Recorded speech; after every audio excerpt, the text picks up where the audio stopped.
Nabinagar Alamnagar dream রিসোর্টে যারা এখনো আসেন নাই অবশ্যই আপনাদেরকে দাওয়াত রইল। এখানে আসবেন, ঘুরে যাবেন, আশা করছি আপনাদের মন ভালো হয়ে যাবে।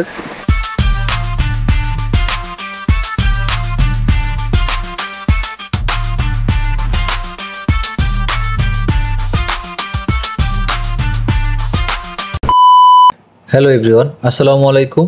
This is Mr Sujon Ahmed. আজকে আমরা চলে আসলাম নবীনগর উপজেলায় আলমনগর গ্রামে। আর এই গ্রামে একটি সুন্দর পার্ক আছে, সেই পার্কটির নাম হচ্ছে ড্রিম রিসোর্ট অ্যান্ড পার্ক। চলুন আমরা ভিতরে প্রবেশ করি। আর ভিতরে প্রবেশ করতে জনপ্রতি আপনার গুনতে হবে 50 টাকা করে। তো সবাই সাথে থাকবেন। এখানে সকল প্রকার ভাস্কর্য নির্মাণ করেছেন ভাস্কর জনাব মোহাম্মদ মামুন কায়সার অপু। আনন্দবিলাস ড্রিম পার্কের পক্ষ থেকে আপনাদেরকে জানাচ্ছি বিশেষ ধন্যবাদ। এটা হচ্ছে ওয়েলকাম নোট। বেশ চমৎকারভাবে, আসলে খুব সুন্দরভাবে প্রত্যেকটা ভাস্কর্যই সাজাইছেন। দেখতে খুব সুন্দর লাগে, দূর থেকে এবং কাছ থেকে ছবি তুলতে বেশ চমৎকার লাগে। এটা হচ্ছে আপনার ভিতরে প্রবেশ করার গেট। এখান দিয়েই ভিতরে প্রবেশ করতে হবে। ওয়াও, আসলে কিন্তু সুন্দর। দেখেন এখানে কিন্তু পানির উপরে অনেক বক, তারপরে কি সুন্দর ভিউ। ভিতরে সরাসরি প্রবেশ করার পরে এখানে সুন্দর একটা ভিউ আছে, দেখেন একেবারে গ্রামের। এটা যদি আসলে বর্ষাকাল হয় খুব সুন্দর লাগবে, কারণ পানিতে তখন থই থই করবে। আর এখানে আসলে অনেক সুন্দর সুন্দর রাইড আছে, অনেক সুন্দর সুন্দর দৃশ্যগুলো এখানে উপস্থাপন করছে, বেশ ভালো লাগবে। দেখেন কত সুন্দর লাগে। সামনে একটা আছে ঘোড়ার গাড়ি। এই ঘোড়ার গাড়িতে অবশ্য ওঠা নিষেধ। এটাতে একেবারে পাকা করে সুন্দর করে এখানে দিয়ে রাখছে। চাইলে আপনারা এখানে অনেক সুন্দর করে ছবি তুলতে পারবেন এবং উপরে বসে সময় কাটাতে পারবেন। সুন্দর একটা রাজকীয় ঘোড়া এখানে দিয়ে রাখছে, এই ঘোড়াতেও উঠতে পারবেন। তো সবগুলোই একেবারে মানে ফিক্সড। বাচ্চাদের জন্য এটা বেস্ট মনে হচ্ছে। এটা হচ্ছে পালকি। পালকির ভিতরে বসে ছবি তুলতে পারবেন। এখন কিন্তু সচরাচর কেউ আর এই পালকি দিয়ে বিয়ে করতে যাচ্ছে না। ও আচ্ছা, এখানে খুব সুন্দর একটা জিনিস। এখানে হচ্ছে রাজা তার রানীকে খুব সুন্দরভাবে আদর করতেছে। এখানে সুন্দর একটা ঝর্ণা আছে, যেটা হচ্ছে ডলফিন মাছ দিয়ে সুন্দরভাবে তৈরি করছে। বেশ আপনার চমৎকার লাগতেছে প্রত্যেকটা জিনিসই, এবং খুব সাজানো গোছানো এবং পরিষ্কার পরিচ্ছন্ন আছে ভালোভাবে।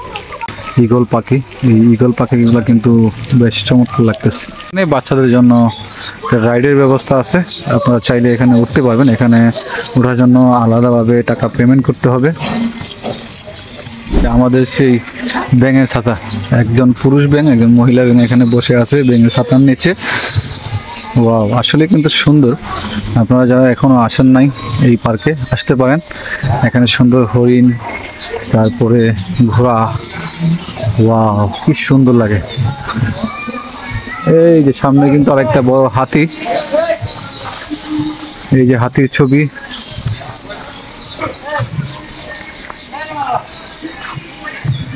যে জনপ্রিয় ট্রেন চলতেছে এখন, সান্ডা। এখানে কিন্তু বড় একটা সান্ডা আছে, অর্থাৎ ডাইনোসর।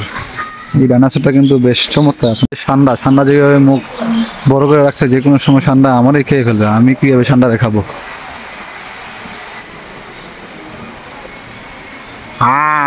কিন্তু বিশাল বড় একটা রাইডের ব্যবস্থা আছে। এই রাইডে উঠলে আমার যদিও ভয় লাগে, তবে বাচ্চাদের জন্য কিন্তু এটা খুব চমৎকার একটা জিনিস। শুধু বাচ্চা না, এখানে ফ্যামিলি সহকারে এখানে উঠতে পারবেন। এই যে এই পাশে আরো কিছু চমৎকার মূর্তি এখানে আছে। আসলে পার্কটা কিন্তু খুব সুন্দরভাবে সাজাইছে, অনেক টাকা পয়সা এটাতে খরচ হয়েছে, বেশ ভালোই। আর বিশেষ করে এই জায়গাটাতে আসার পরে আমার কাছে কিন্তু এক কথায় অসাধারণ লাগতেছে, ভালোই লাগতেছে। আপনারা যারা এখনো আসেন নাই অবশ্যই দাওয়াত রইল আপনারা আসার জন্য। লেকের পাশ দিয়ে অনেক সাপের ছবি এখানে ফুটায় তুলছে। আর মাঝখানে অনেক সুন্দর সুন্দর বক, তারপরে দেখেন বকগুলো কত সুন্দর লাগে।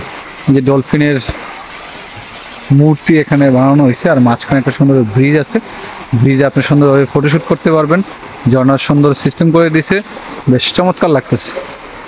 ওইখানে কিন্তু আপনার ফটোশ্যুট করার জন্য এই জায়গাটাও বেশ চমৎকার, খুব সুন্দরভাবে সাজাইছে। আসলে আপনার গ্রাম এলাকায় আসলে এত সুন্দরভাবে কখনো সাজায় না। বা এত সুন্দর পার্ক কখনো দেখা হয় নাই। এটি হচ্ছে সেই নবীনগর থানায় অবস্থিত। এর উপরে সুন্দর একটা ভাস্কর্য দিচ্ছে, এখন আমরা এই ভাস্কর্যের উপরে উঠবো এবং ভাস্কর্যের উপর থেকে আপনাদেরকে সম্পূর্ণ পার্কটা আমি দেখাবো। সবাই সাথে থাকবেন, আশা করছি আপনাদের ভালো লাগবে।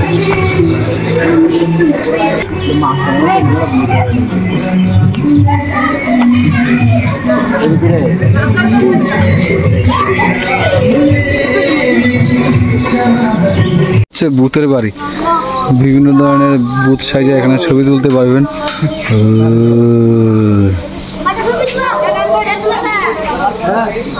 এটা হচ্ছে এই আলমনগর আনন্দবিলাস ড্রিম পার্কের একটা রেস্টুরেন্ট। ভিতরে অনেক কিছু খাবার দাবার আছে, যদিও আমরা খাবার দাবার খেতে আসি নাই, পার্কটা ঘুরে দেখতে আসছি। এখানে সামনে হচ্ছে ভূতের বাড়ি। ভূতের বাড়িতে সবাই ভূত সাজতেছে, সবাই ভূতের সাথে ছবি তুলতে যাচ্ছে।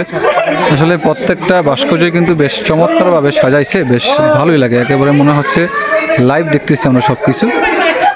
আরেকটা সুন্দর জিনিস, বাংলাদেশের সেই ঐতিহ্য ঢেকি, যেই ঢেকিতে আগে ধান বানতো, এখন কিন্তু আর সেই ঢেকি কোনো এলাকাতেই কিন্তু দেখা যাচ্ছে না।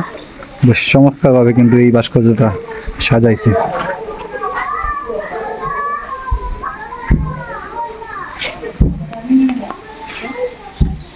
আরেকটা সুন্দর জিনিস হচ্ছে এই জেব্রাগুলো মনে হচ্ছে একেবারে জীবিত, মানে এখানে লাইভ দাঁড়ায় আছে। আসলে না, এগুলো হচ্ছে ভাস্কর্য। প্রত্যেকটা জিনিসই এই পার্কে একেবারে ভাস্কর্য হিসাবে তৈরি করে রাখছে, আর ভাস্কর্যগুলো দেখতে পুরো একেবারে বাস্তবে যেরকম লাগে ঠিক সেরকমই, বেশ চমৎকার। পার্কের ভিতরে প্রত্যেকটা জিনিসই খুব সুন্দর এবং সাজানো গুছানো, মনে হচ্ছে একেবারে লাইভ এখানে সবকিছু বসিয়ে রেখেছে। আসলে না, প্রত্যেকটা জিনিস আসলে ভাস্কর্য। মাঝখানে এই দেখেন কত সুন্দর একটা ফুলের বাগান আছে, অনেক সুন্দর সুন্দর ফুল ফুটে আছে। আসলে এটা একটা রাইডের মাঝখানে একটা ফুলের বাগান দিয়ে রাখছে। এই যে পোলাপাইন সব ঘুরতেছে, মজা করতেছে, বেশ ভালোই লাগতেছে। নবীনগর আলমনগর ড্রিম রিসোর্টে যারা এখনো আসেন নাই, অবশ্যই আপনাদেরকে দাওয়াত রইল, এখানে আসবেন, ঘুরে যাবেন। আশা করছি আপনাদের মন ভালো হয়ে যাবে। আর আপনার সাথে যদি সঙ্গী থাকে তাহলে তো কোনো কথাই নেই। আপনার সব থেকে বড় কথা হচ্ছে এখানে ফ্যামিলি নিয়ে আসবেন, খুব আনন্দ পাবেন। কারণ বাচ্চা কাচ্চাদের জন্য এখানে অনেক সুন্দর সুন্দর রাইডের ব্যবস্থা আছে, বেশ ভালো লাগবে এবং চমৎকার লাগছে আমার কাছেও। আপনারা সবাই আসতে পারেন। ভালো থাকবেন সবাই, আল্লাহ হাফিজ। সম্পূর্ণ পার্ক ঘোরাফেরা শেষ করে আমরা এখন চলে যাচ্ছি, এখন বিজয়ের পালা। তো যারা এখনো আসেন নাই এই আলমনগর ড্রিম পার্কে, আশা করছি এসে ঘুরে যাবেন, আশা করছি আপনাদের ভালো লাগবে। ভালো থাকবেন সবাই, আল্লাহ হাফেজ।